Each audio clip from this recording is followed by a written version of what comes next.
Hello and welcome to video 3 of Craftroom organization. I promised you that I would tell you about how we got this magnetic board over my Craftroom door, so let's do that first. Okay, here's that dry erase magnet board I've been talking about, and it's very large. And so what we did, we got it at Target, and my husband went to the hardware store and got this. It's 1 inch by 4 feet, this metal kind of strip here. And he drilled 2 holes in the top, 2 holes in the bottom, and then screwed in nice strong screws to hold it. He did not trim any length off of these. Instead, he left it all there, making sure to leave quite a bit for the fold over part here to go over the door and have good leverage and let it hold well. And then in the front, just to make it look finished, he put on these little caps with little washers underneath. And so now we can just lift it up and put it over the door and take it with us if we move, and we don't have to ruin any walls or doors in the process.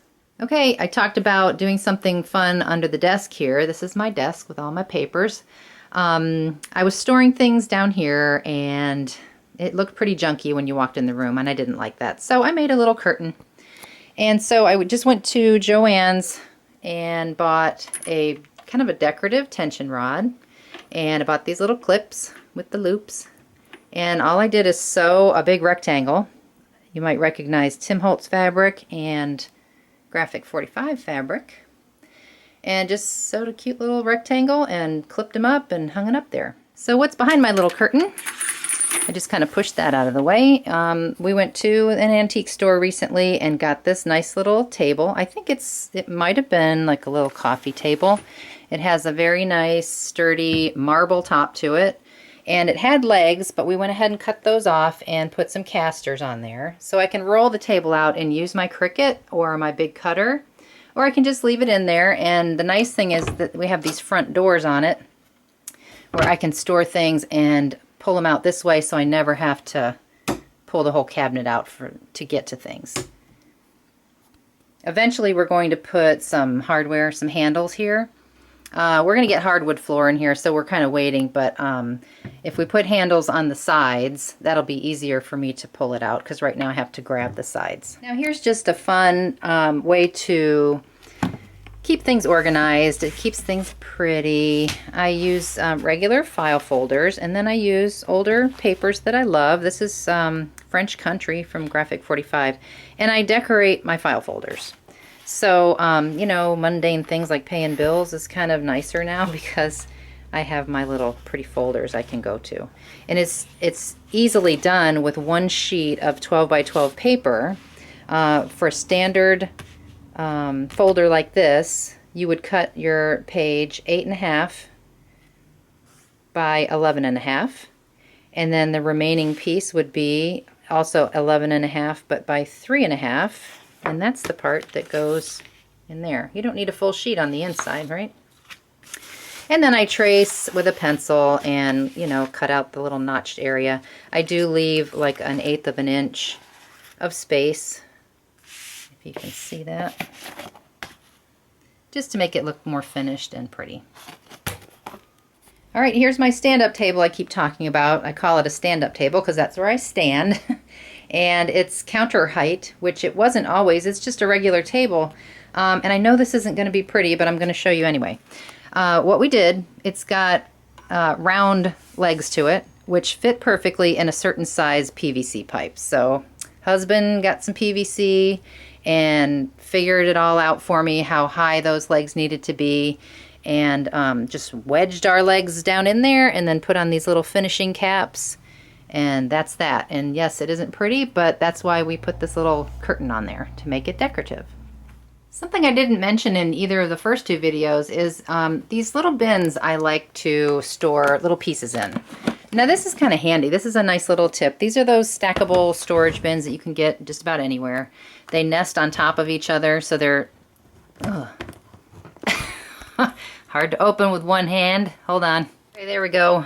So I just store little things, like, you know, sometimes you stamp something or punch something or cut something on the Cricut or whatever, and you have some extras.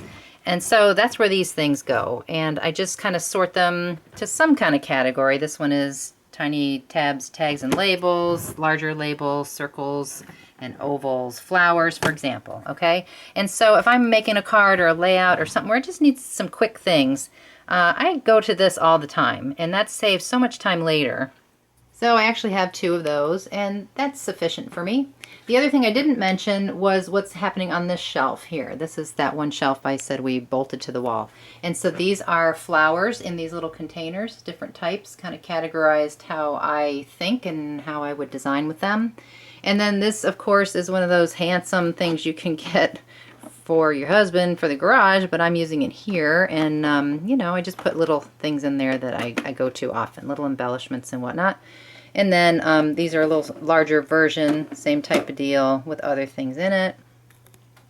And then, of course, at the top I showed you already that I display some artwork up there. Oh, look at this. Well, there's Sookie. She's hanging out in front of what I wanted to show you next. So we're going to show you and see what she does. Hi, baby. All right, so this was something I said in, I don't know, video 1 or 2. I said this really needs help. This shelf was a mess. All kinds of papers were stuffed in there. So I got the papers out of that area and I put them in there. And that's just one of those pull-out vertical file folder storage, 12 by 12 storage units that you buy at the craft store. So I did keep like bulk cardstock in here, white, cream, and black. And then my page protectors. All my good old Graphic 45 metal staples are in there. And then some of the smaller Graphic 45 staples, book boxes, match boxes. And I used the largest match box, took off the, sorry Sookie, took off the sleeve that goes on it. And here's where I store all my wonderful Staples tags and the policy envelope album and whatnot. And I kind of use it as a drawer now. So that worked out really well. But while we're in the closet, let's talk about the shelving. I think so many of us have this kind of shelving, this white wire vinyl covered rack stuff. So here's a tip if you're going to put this in. Do not buy this kind of support when you buy these shelves. There is a different kind that I'm going to show you that we put in our laundry room that's so much better. The reason why I say don't buy these is because those bars get in your way when you're trying to store things, and it gets very tough. You know, you have to store things just the right way. You can't put certain things in here because it hits that bar. So this has kind of restrained me from doing certain things that I want to do as far as storage here. But it's working, and you know, it's kind of expensive to change it now. But if you're going to do it, let me show you the better way. Okay, gross, we're in the laundry room, but seriously, this is the better option when you're doing these kind of shelves. That has a wall bracket with the slots, so that's straight against the wall, and the only supporting beam is this one here that comes usually with the shelving, and that stays perfectly out of your way. So that's what I would recommend instead. And the other advantage to the one I just showed you in the laundry room is, as opposed to these in the closet, once you get these in place, you're locked in. There's no changing them unless you want to put more holes in the wall. Whereas the one I showed you in the laundry room had those little slits in the back beam, and you can just adjust those and move your shelves anytime you want to. So definitely go with those. And to finalize my third video, this is the third and final, I thought I would share a cute little story. If you remember in video 2, I was talking about my little system I have here with the little tags to identify which papers go on these shelves. And this also happens to be Sookie's favorite little spot to tuck and sleep during the day when I'm working.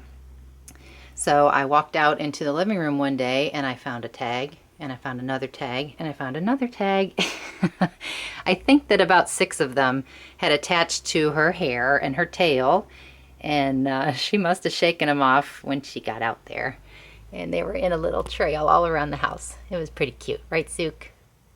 Okay, well, thank you for watching. I hope you enjoyed all the organizational tips and you've been inspired to do some yourself. Thanks again. Take care.